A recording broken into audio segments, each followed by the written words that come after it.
नमस्कार बच्चों, आप सभी का स्वागत है। देखिए आज अपन जो है बात करने वाले हैं कक्षा 6 की अपनी जो पुस्तक रहेगी सामाजिक विज्ञान, और उसमें भी अपना जो पाठ रहेगा वो पाठ नंबर 3 जो है वो अपन आज पढ़ने वाले हैं। और ये बात मैं कर रहा हूँ एनसीईआरटी का जो सिलेबस है उसको लेके अपन बात कर रहे हैं।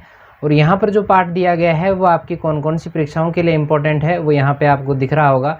रीट की आप अगर तैयारी कर रहे हैं तो उसके लिए वेरी इंपॉर्टेंट रहेगा। वीडियो की आप तैयारी कर रहे हैं या टीचर ग्रेड फर्स्ट या सेकंड की तैयारी कर रहे हैं, या मैं कहूँ कि बीएसटीसी है, पीटीटी है या लैब असिस्टेंट है, यानी मैं कहूँ कि राजस्थान पुलिस तक जो है अगर आप किसी भी एग्ज़ाम की तैयारी करते हैं तो वो सारे के सारे जो है आपके लिए यहाँ पे ये वेरी मोस्ट इम्पोर्टेंट जो है वो टॉपिक रहने वाला है।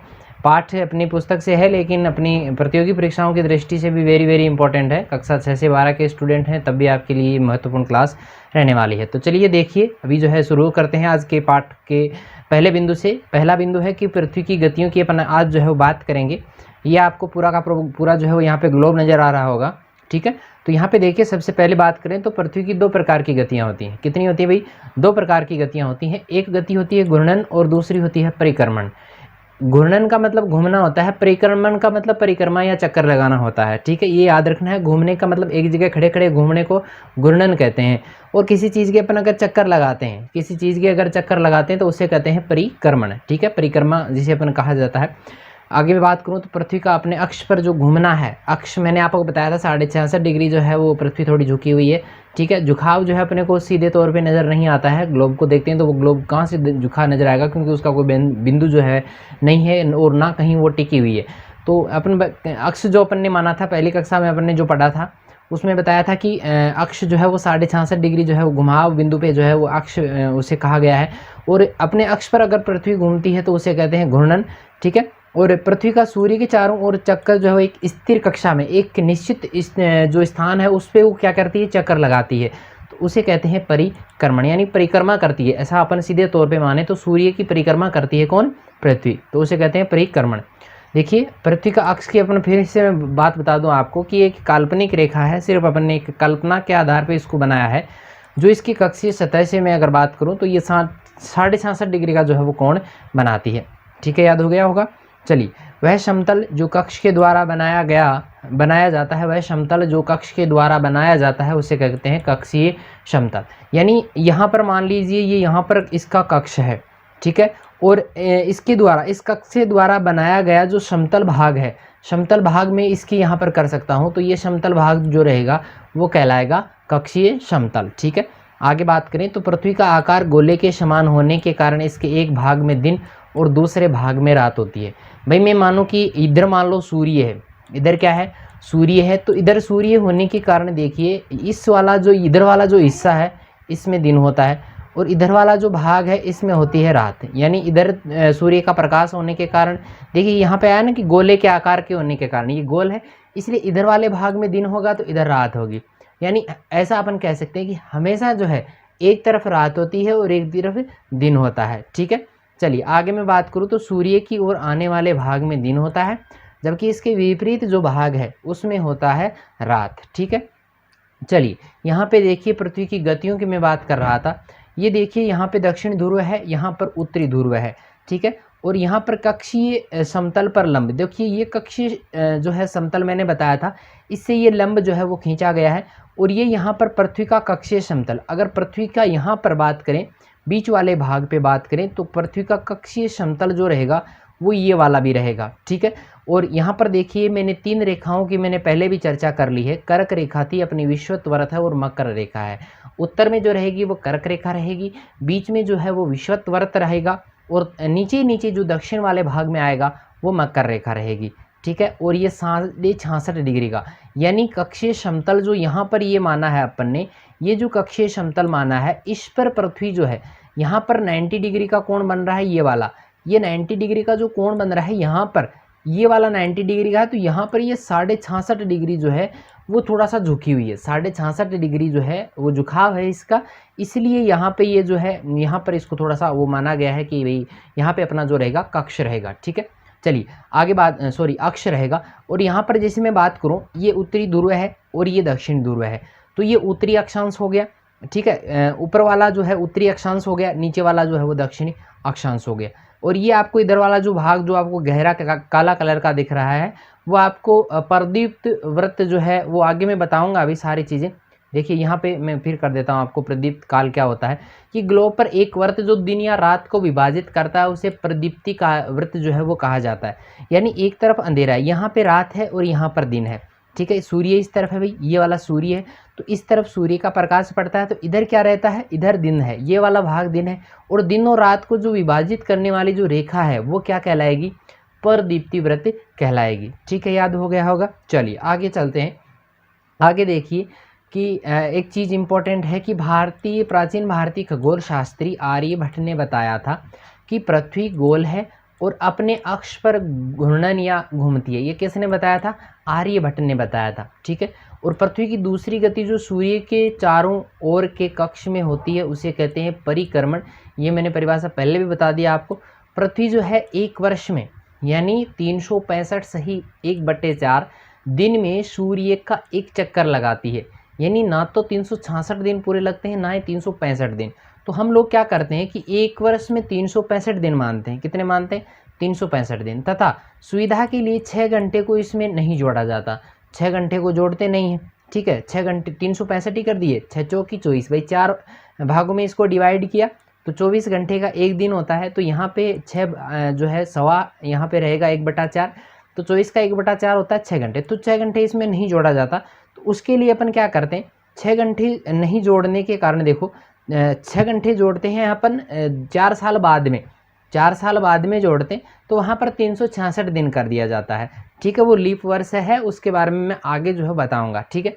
देखिए सबसे पहली बात यहाँ पर अपन ने माना है सूर्य, क्या माना है भाई, सूर्य माना है।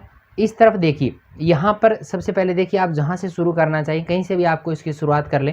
जैसे मैं यहाँ पे हूँ, मैं हूँ आज 23 सितंबर पे, कहाँ पे हूँ, 23 सितंबर पे हूँ। तो यहाँ पर देखिए वसंत ऋतु जो रहेगा इसे विषुव भी कहा जाता है, शरद ऋतु जो है वो इस तरफ रहती है, ठीक है। ये गोलार्ध है, उत्तरी गोलार्ध में शरद ऋतु होती है, उसी समय दक्षिणी गोलार्ध में होती है वसंत ऋतु, ठीक है। 23 सितंबर की बात हो रही है, आगे पूरी डिटेल में जो है इसको बताऊंगा मैं, ऐसे नहीं है, ऐसे नहीं छोड़ेंगे, ठीक है। अभी देखिए इसमें इधर वाले भाग में दिन है और इधर वाले भाग में रात है, ठीक है।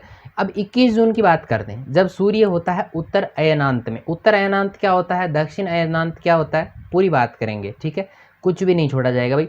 तो दक्षिणी गोलार्ध में इस दिन होती है शीत ऋतु, और उत्तरी गोलार्ध में जो वर्तमान में भी चल रही है कौन सी है, ग्रीष्म ऋतु है। और आगे मैं बात करूं 21 मार्च को लेके, देखो 21 मार्च और 23 सितंबर जो है वो समान होता है। इस दिन दिन और रात की जो अवधि होती है वो बिल्कुल समान होती है, कोई भी परिवर्तन किधर भी नहीं होता है। इधर में बात करूं तो दिन बड़े होते हैं और रातें छोटी होती हैं, कब, 21 जून को। आगे देखिए सबसे बड़ा दिन इस दिन होता है और सबसे छोटी रात जो है वो उत्तरी गोलार्ध में इसी दिन होती है। इसके विपरीत दक्षिण गोलार्ध में होता है, सबसे लंबी रात होती है और सबसे छोटा दिन होता है 21 जून को दक्षिणी गोलार्ध में। तो ये प्रश्न पूछे जा सकते हैं, वेरी वेरी इंपॉर्टेंट है। चलिए आगे मैं बात करूँ, 21 मार्च की मैं बात कर रहा था, दक्षिण गोलार्ध में शरद ऋतु रहेगी और यहाँ पर रहेगी अपने वसंत ऋतु। जब पत्ते वगैरह झड़ते हैं तो वसंत ऋतु आती है कि नहीं आती है, तो वो आती है 21 मार्च को, इसे भी विषुव कहा जाता है, ठीक है। ये दक्षिण ध्रुव है, ये उत्तरी ध्रुव है, ये समझ में आता होगा। चलिए आगे मैं बात करूँ 22 दिसंबर की, जिसे दक्षिण अयनांत भी कहते हैं, और अपने किताबों में पहले से लिखा हुआ दक्षिणायन है, उत्तरायण है ना। तो उत्तरी गोलार्ध में इस समय जो है शीत ऋतु का प्रकोप होता है और दक्षिणी गोलार्ध में इस समय जो है वो ग्रीष्म ऋतु होती है। इन सबको एक एक को जो है बड़े विस्तार से अपन आगे देखते हैं। देखिए आपके समझ में, ये चित्र से बहुत कुछ समझ में आ गया होगा। फिर भी जो है अभी थोड़ा सा इसमें और बता दूं कि इसमें जो है दिन जो है सबसे छोटा होता है और रात जो है सबसे बड़ी जो है 22 दिसंबर को ही होती है। इसकी बात भी अपन आगे करेंगे। देखिए सबसे पहली बात, लीप वर्ष क्या होता है। तो देखिए लीप वर्ष की बात करें तो 4 वर्षों में क्या होता है कि वो अपन ने 365 दिन का किया था, तो प्रत्येक वर्ष के बचे हुए 6 घंटे मिलाकर एक दिन यानी 24 घंटे के बराबर हो जाता है। 4 वर्ष मिलाए, 6 घंटे जोड़े, 24 एक दिन हो गया। इसलिए इस दिन को फरवरी के माह में जोड़ा जाता। अभी देखा होगा कभी फरवरी 28 की आती है, कभी 29 की आती है, 30 की तो नहीं आती ना, 28 और 29 की ही आती है। चलिए इस प्रकार जब भी चौथा वर्ष आएगा, फरवरी माह जो है 28 के बदले कितने दिन का हो जाएगा, 29 वर्ष का, और इसी को क्या कहा जाएगा, लीप वर्ष। यानी ऐसा वर्ष जिसमें 366 दिन होते हैं वह लीप वर्ष कहलाता है। याद रहेगा, वेरी वेरी इंपॉर्टेंट क्वेश्चन है। आगे बात करें ऋतु परिवर्तन को लेकर कि ऋतुएं कितनी होती हैं, किस प्रकार उनमें परिवर्तन आता है। जैसे एक वर्ष में जो है अनेक प्रकार की ऋतुएं आती हैं वैसे, जैसे गर्मी है, सर्दी है, वर्षा है और शरद। देखिए शरद ऋतु और सर्दी वाली दो आपके थोड़ा कन्फ्यूजन क्रिएट कर रही होगी। शरद ऋतु जब वर्षा ऋतु होती है तो वर्षा ऋतु के और शरद ऋतु के बीच वाला जो भाग है, सर्दी वाला जो भाग है, वो शरद ऋतु कहलाता है, ठीक है। तो उसके बाद में सर्दी वाली आ जाती है, उसके बाद में जो है गर्मी आ जाती है, फिर वर्षा हो जाती है, ठीक है। चलिए आगे मैं बात करूँ तो इन ऋतुओं में परिवर्तन जो है वो सूर्य के चारों ओर पृथ्वी की स्थिति में परिवर्तन के कारण होता है। पृथ्वी की स्थिति में परिवर्तन होता है, पता होगा सूर्य कभी कभी उत्तरायण हो जाता है, कभी उत्तर दिशा में चला जाता है, कभी दक्षिण दिशा में चला जाता है, कभी शरद ऋतु आती है। वो इस वजह से आती है, सूर्य इधर उधर होता है, पृथ्वी की स्थिति में परिवर्तन होता है, तो उसके कारण ऐसा होता है।